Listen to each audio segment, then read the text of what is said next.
welcome back to Houston Life. Okay, this is a really helpful fact. Right now in Houston, it's the perfect time to plant tomatoes. In fact, it's the tail end of tomato planting season, so it's really time to get out there and get planting. Yeah, grab the gloves, go to the garden or to your patio.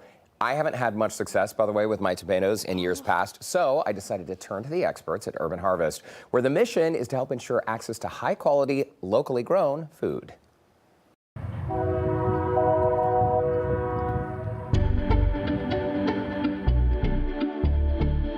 Just off Canal Street in Houston's East End lies a small but mighty green space.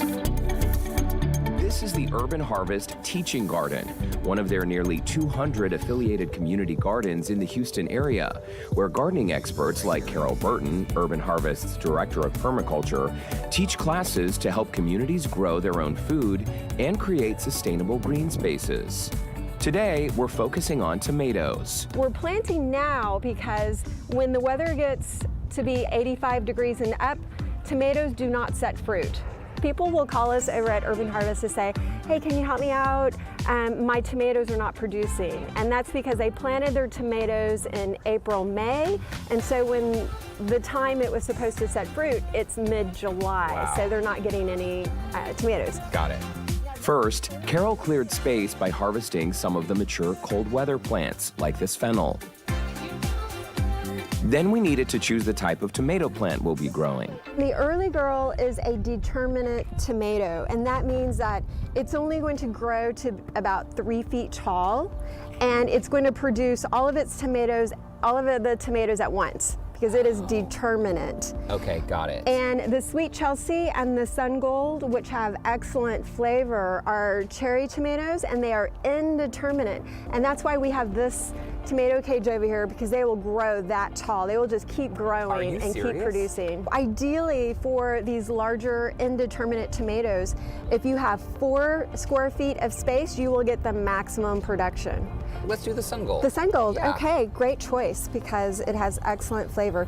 So I'm gonna move this mulch back because this is here to protect the soil. I'm gonna let you dig a hole, and we're going to dig it 3 times the size of the pot. Oh, wow. And twice as deep. Okay, go for it here. Why is it important that the hole is dug 3 times the size of the plant?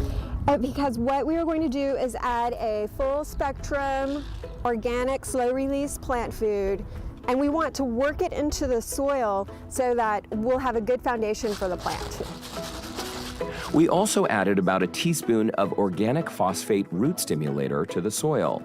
One of the secrets to planting is that we're going to plant it deep because this is a vine.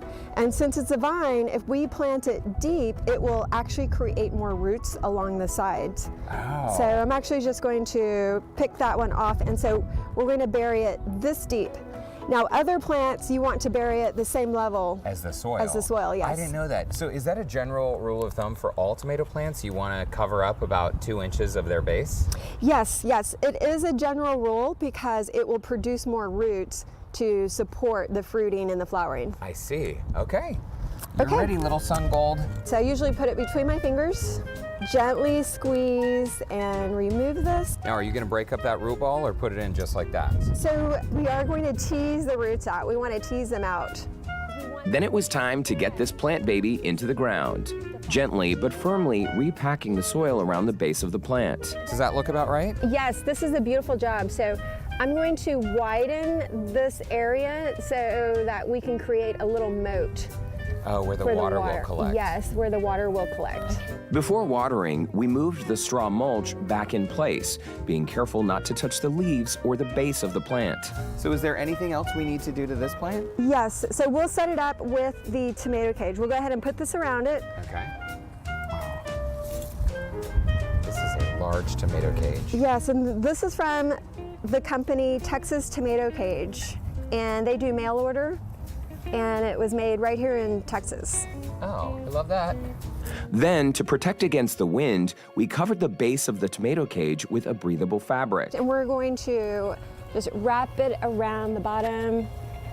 So these baby tomatoes really are susceptible to high winds, huh? Yeah, since they're a vine, we don't want all of their energy to go into supporting themselves. We want them to grow as big as possible, and it is amazing to come back and see them in 2 weeks when they have this protection and to see how much they've grown. All right, little tomato plant. He looks good. He looks happy in Perfect. there.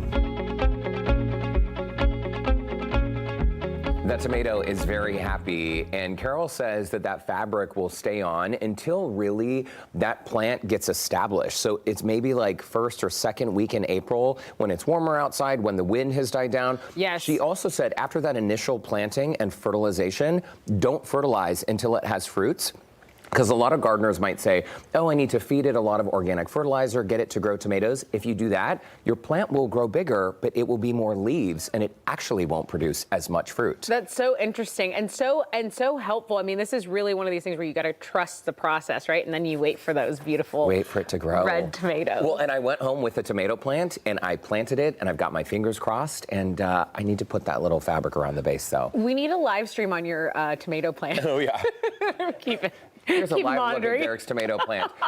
Thanks again to Urban Harvest. By the way, to connect with them, we will be putting a link on our website, HoustonLife.tv. They're doing great work in the Houston area. I'll be clicking that link later. Okay.